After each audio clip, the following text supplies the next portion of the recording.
Welcome to MDG, friends. I am Ryan. Let's do another Commander deck tech. This is subscriber requested, and it's Kozilek the Great Distortion. We are doing a build that's all about ramping up into those giant, beefy, disgusting creatures.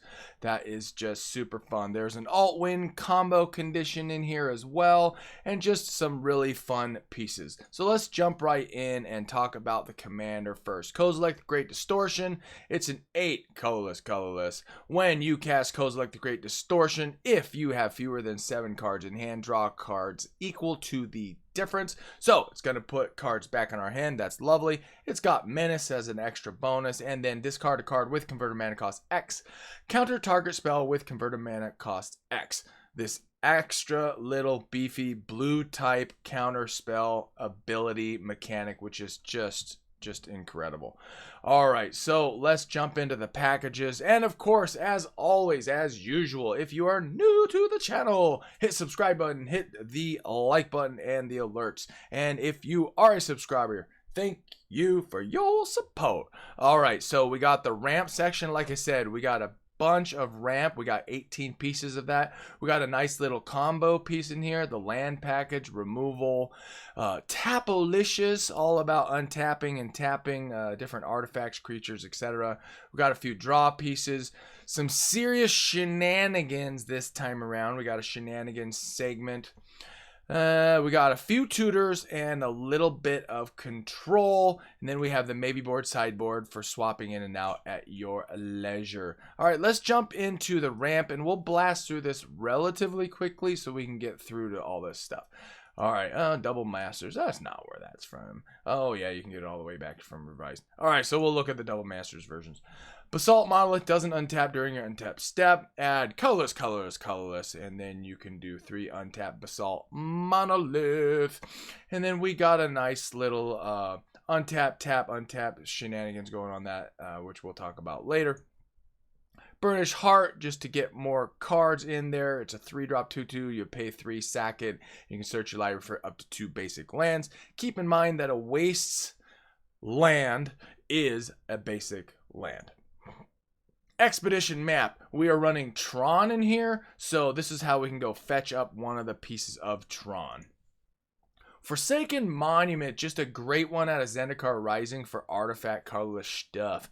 Colorless creatures you control get +2/+2 whenever you tap a permanent for colorless. Add an additional colorless. That is just bueno-licious. Whenever you cast a color spell, you gain 2 life. Just an extra little, oh, thank you for running colorless.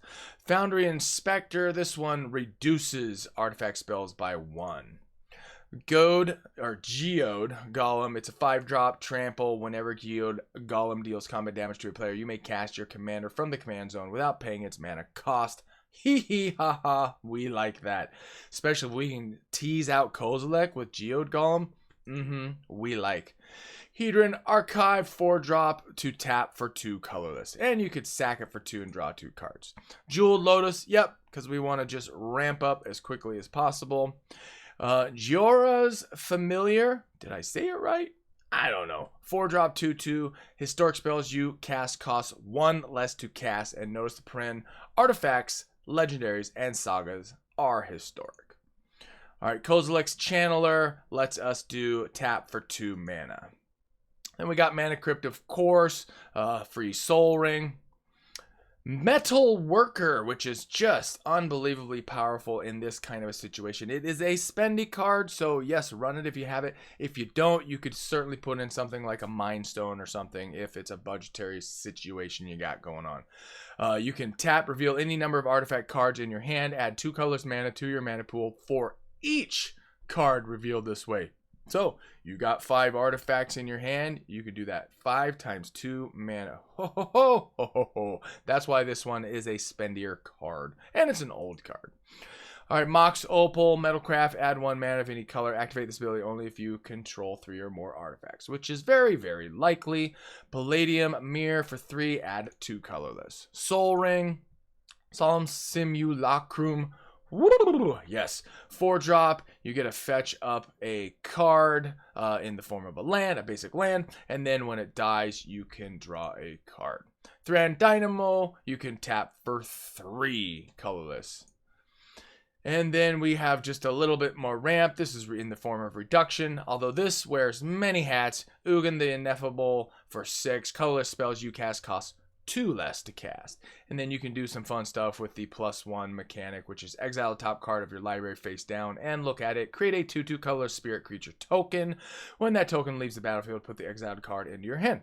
And then, of course, we can do the -3, destroy target permanent that's 1 or more colors. Now into the Tapalicious section. Mana Web. It's a 3-drop. You may or may not be familiar with this one. Whenever any land target opponent controls is tapped for mana, tap all lands he or she controls that can produce any type of mana that land can produce. This is really going to shut down counter spell type stuff and just all sorts of shenanigans that would be happening on your turn. This is very, very, very cool card. All right, and then next up on the Tapalicious section, we have Manifold Key. This is going to allow us to untap our artifacts, our mana rocks. Very cool. And then its added bonus, which we don't have in here for this particularly, is the 3-tap target creature can't be blocked this turn.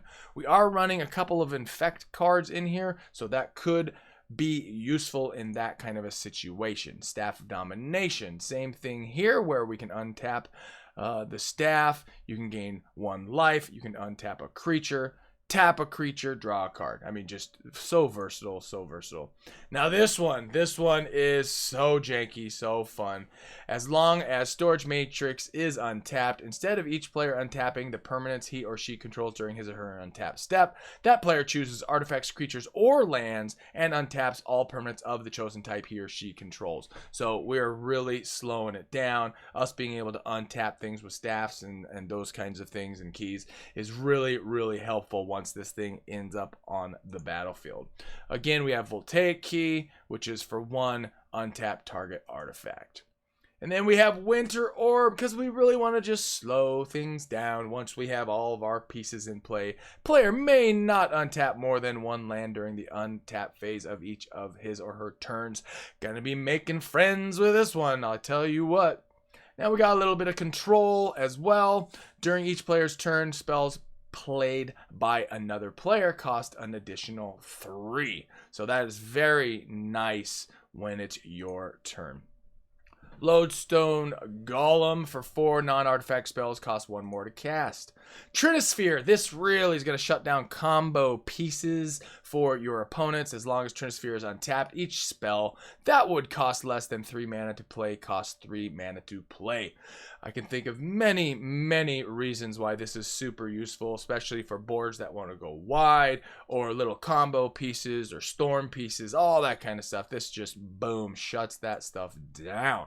Ugin's Nexus, this is a nice, tasty one. If a player would begin an extra turn, that player skips that turn instead. If Ugin's Nexus would be put into a graveyard from the battlefield, instead exile it and take an extra turn after this one. Yeah. That's so funny.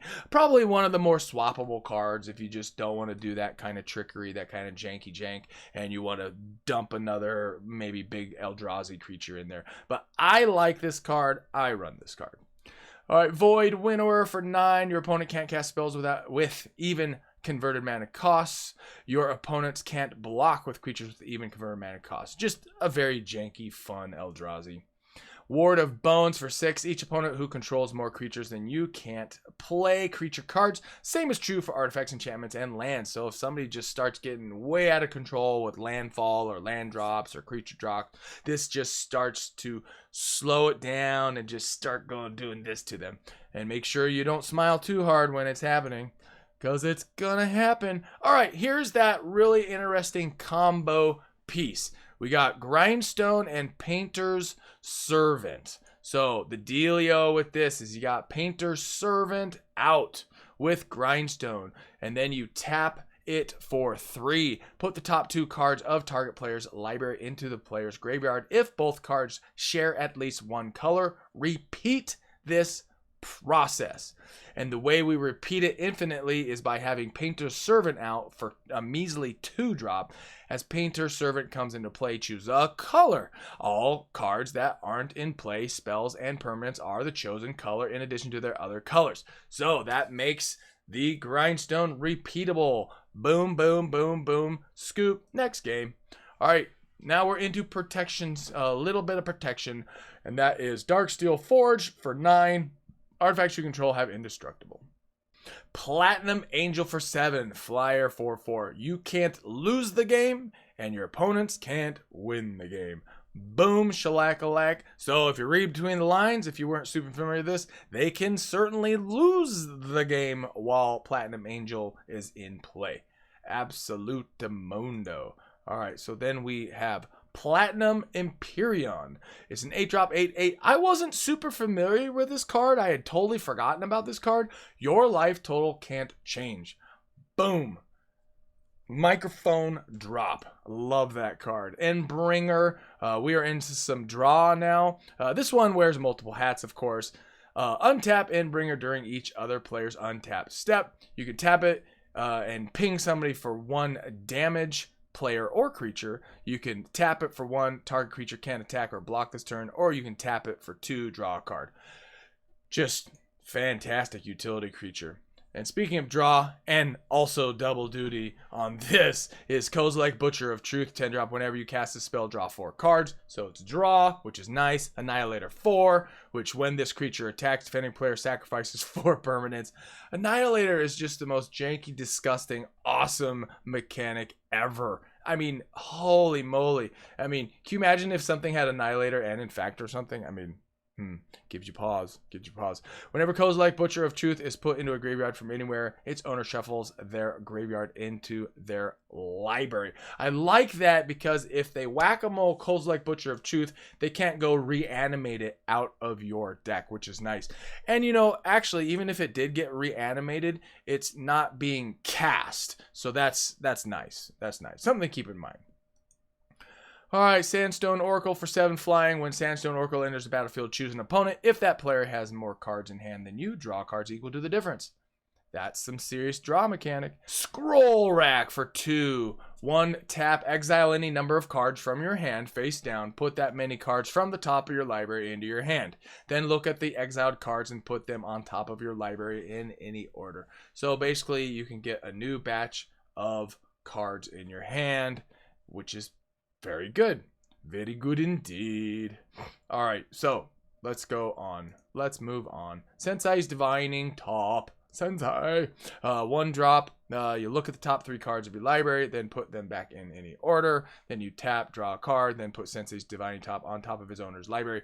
I find this card tedious to use, but it is very useful. It does slow games down a little bit if you're not really fast with the mechanics of it. So if you're going to be running Sensei's Divining Top, you probably already know why you're running Sensei's Divining Top. Just, you know, be fast about it, or else the game takes forever. All right, moving on.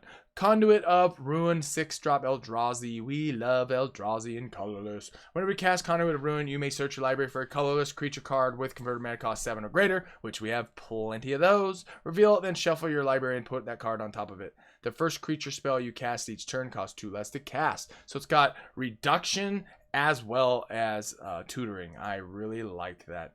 Planar Bridge. Boy, is this a janky card. For 6, you can spend 8, search your library for a permanent card, put it onto the battlefield, then shuffle your library. What is so janky about this is that you put it on the battlefield. I mean, it does cost you 8, so, I mean, you're doing this mid-game, late-game for sure. Most certainly, or almost inevitably, late-game. Planar Portal for 6. You can tap for 6, search your library for a card, and put that card into your hand, then shuffle your library. So, kind of like a baby version of the other. Ring of 3 Wishes. This is Ring of 3 Wishes enters the battlefield with 3 wish counters on it. And for 5, you can remove a wish counter from Ring of 3 Wishes, search your library for a card, and put that card into your hand. Then shuffle your library. So, I really like this card. Moving on. Alright, and then we have Ulamog the Infinite Gaia. Show me what you got. It's a 11-drop, 10/10. Whenever you cast a spell, destroy target permanent. And it's indestructible. And it has Annihilator 4. Whew. And then, of course, if it goes to the graveyard, it goes into your library instead.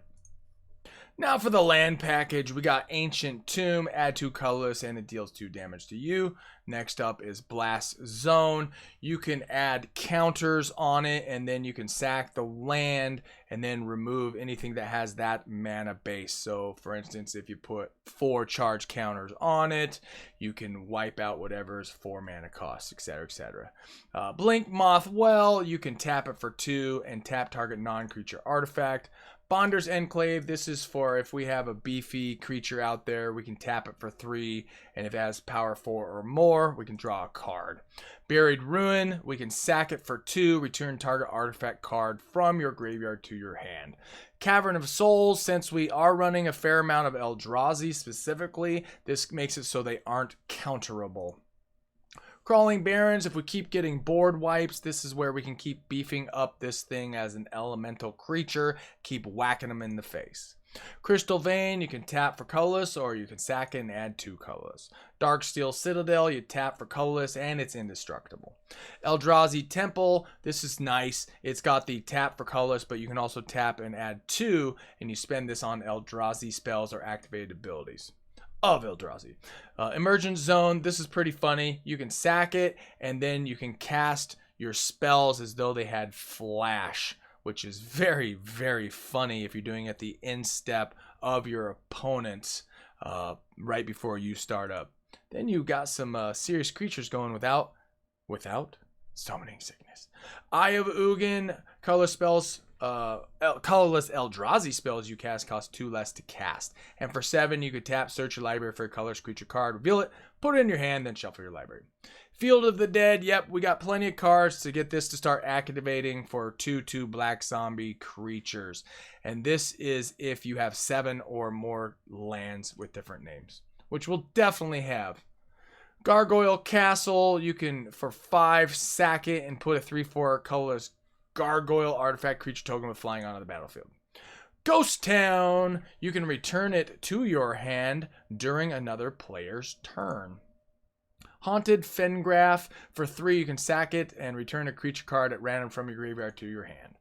High Market, you can sack a creature, gain 1 life, but mainly it's about having colorless mana. Homeward Path. Now this one is very nice because you can get your creatures back. You definitely don't want anybody to be stealing your big, beefy, gross creatures, so this is a way to get them back. Inkmoth Nexus, because we do have a few cards in here that does the infect mechanic, and this is one of them. You can turn into a 1/1 infect creature with flying until end of turn, which is pretty janky. Inventor's Fair, you can tap it for 4 and sack it and search your library for an artifact card and then put it into your hand. Mirror Pool, this one is tap for colorless, 3, tap, sacrifice it, copy target instant or sorcery spell you control. You may choose new target for copy, and more importantly in this build is the 5, tap, sack it, put a token onto the battlefield that's a copy of target creature you control. And that token is going to be gross and disgusting, I'm sure, when and if you do this. Rogue's Passage, if you need to get something through and make it unblockable for the turn. Sanctum of Ugin, this is all about Eldrazi and all that fun stuff. Whenever you cast a color spell with converted mana cost 7 or greater, you may sacrifice Sanctum of Ugin. If you do, search your library for a colorless creature card, reveal it, put it into your hand, then shuffle your library. I guess it's not Eldrazi specific, it's just beefy big creatures for surezies. Shrine of the Forsaken God, you can tap it for 1 or tap it for 2 to cast colorless spells. Oh, and you have to have 7 or more lands. Temple of the False God, same idea, tap for 2 as long as you have 5 or more lands. And then, of course, we have Tron. We got the mine, the tower, and the power plant. That's right. And so then if we really want to ramp up, and we'll be able to fetch at least one of these with the map. So just getting these out either through natural selection of our deck or just teasing them out. But that really helps ramp things up. And then we got War Room, which is very tasty and colorless. For 3, pay life equal to the number of colors in your commander's color identity. Draw a card.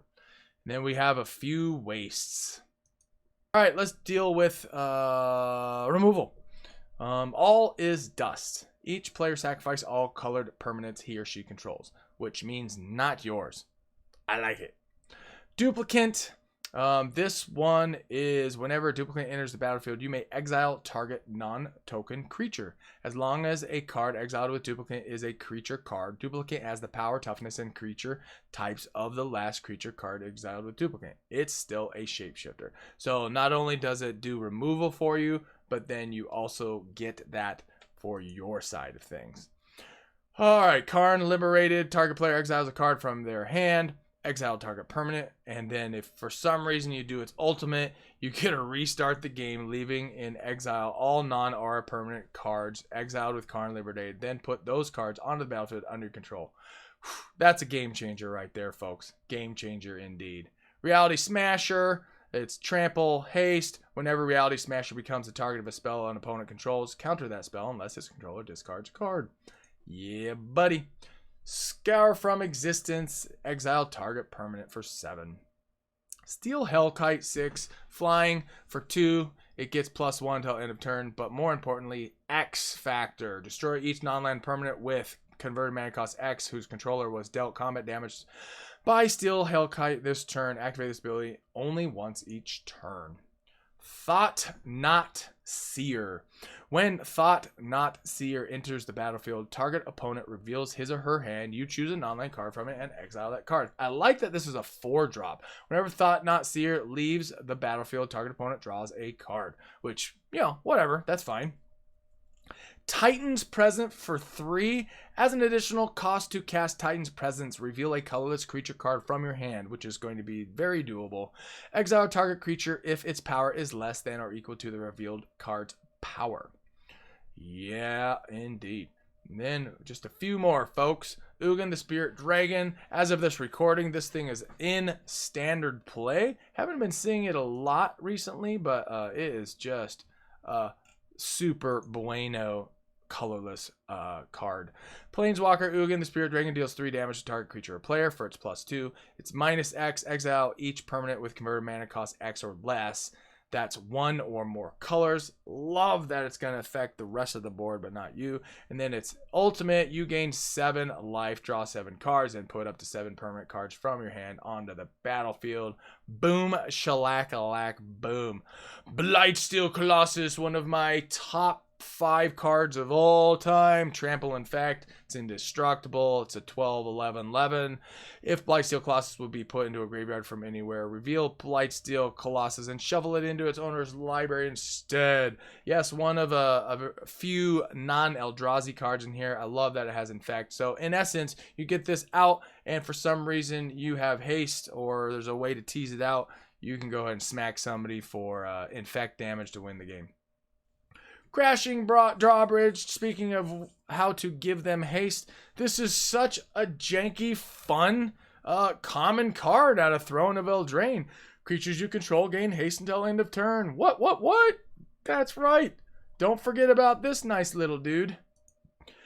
Grafted Exoskeleton. Equipped creature gets +2/+2 and has Infect. It That Betrays. Oh, we're in the shenanigans section. It's got Annihilator 2. It's giant. It's gross. It's whenever an opponent sacrifices a non-token permanent, put that card onto the battlefield under your control. Wow. All right, this one is super cool out of Zendikar Rising. It's got the 2, the 3, and the 4 Tappy Tappersons. You can either copy target activated or triggered ability.